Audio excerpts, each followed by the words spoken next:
Hey loves, it's your girl Chef Joy. Let's get into the best blueberry cobbler you ever had. We're going to start off by putting our vegan butter in the pan and put that in the oven on 375.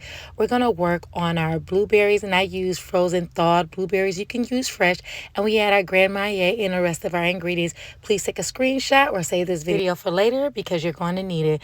You can adjust the measurements to your liking, but just go ahead and use what I said. Trust me, it's going to be delicious. Next, we're going to work on our crunchy crust. Now, key to this is using the raw cane sugar because it's going to add that crunch that you need to it. And make sure your vegan butter is super hot when it's coming out of the oven. And use country crock, nothing else. And if you did not know, country crock is vegan. Okay, it's going to give you that nice color so it can be golden brown, and it has the right amount of salt in it as well. Once you allow this cobbler to cool, make sure you serve it up with some nice vegan ice cream and vanilla preferred.